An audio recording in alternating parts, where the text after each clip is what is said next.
Elon Musk umukire wa mbere ku isi wagura ibihugu akabitunga, akaba abaye umujyanama w'ibiro vya Amerika. Donald Trump akimara gutsinda amatora yahise atangiza minisiteri nshya yise Department Government Efficiency George. Iyi government yahise ayigabiza abagabo babiri b'abakire ba mbere muri Amerika, harimo Elon Musk umukire ufite inganda zikora imodoka zikoresha amashanyarazi, n'umukire bita Vivek Ramaswamy. Uyu ni umukire nanone ufite amalaboratwari n'amafarumasi muri Amerika urenze cyane. Abangaba nibo yahise agabiza iyi minisiteri nshya iri kumvikana mu matwi y'abanyamerika. Ese Jorgan ni muntu ki, cyangwa se Baron Trump? Abo bantu bifashishijwe mu matora ya Donald Trump. Ikaze ndi umugaragu w'ibyegeranyo n'amakuru Perotif Happy, ngiye kubagezaho akantu ku kandi. Baron Trump akaba ari umuhungu wa Trump, yafashije Donald Trump ise kugera ku nzozi ze no gutsinda amatora. Baron Trump yagiriye se gukoresha podcast ni ugufata ka mikrofone kuri YouTube channel yawe ugatumira umuntu mukaganira.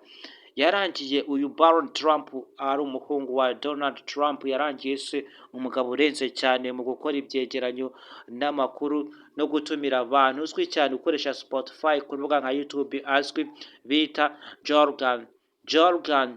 Ni umuntu ushobora gukora ikiganiro atumiye umuntu afite akamikoro ke, ari kumwe n'undi baganira akantu ku kandi, amubaza ibibazo bisanzuye nta kubara amasaha. Noneho uyu mugabo mu munsi umwe ashobora kuba yarebwa na miliyoni 40 no kuri Spotify. Ubwo ngubwo ntabwo aba yarebwe. Uyu mugabo niwe Baron Trump, uyu muhungu wa Trump bita Baron Trump. Akimara kurangira Trump akajyayo, niko byagenze neza, mu gihe Kamala Harris we yari yarigaruriye ibitangazamakuru, kubera ko byari bitangazamakuru bikomeye cyane mu mujyi wa Amerika byose. Bari barashoyemo amafaranga, imari menshi cyane, barigaruriye ibitangazamakuru na televiziyo za Amerika. Kamala Harris niryo banga yari yarakoresheje. Umuhungu we nibwo yahise amugira iri banga ryo gukoresha podcast. Niko Donald Trump yahise yigarurira abana batoya cyane bakiri mu myaka 18 bakaza kumukurikirana abikesheje umuhungu we Baron Trump. Nako akomeza kumushimira ko yamufashije umuhungu we kugera ku nzozi akoresheje uburyo bwa podcast. Elon Musk nyuma yuko agizwe minisitiri kandi ese ibaze umukire nk'uyu ashaka iki, kubera icyo akeneye ubuyobozi.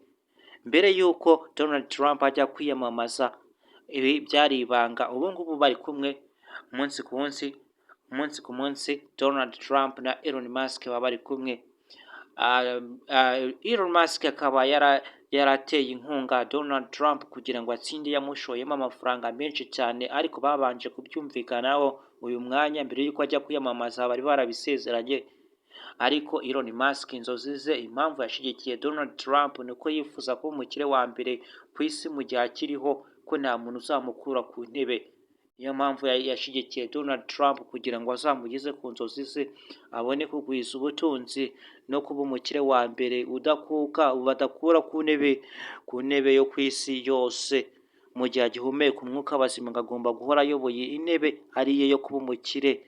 Nizo nzozi ze, niyo mpamvu yashigikiye Donald Trump kugira ngo atsinde amatora ya Amerika.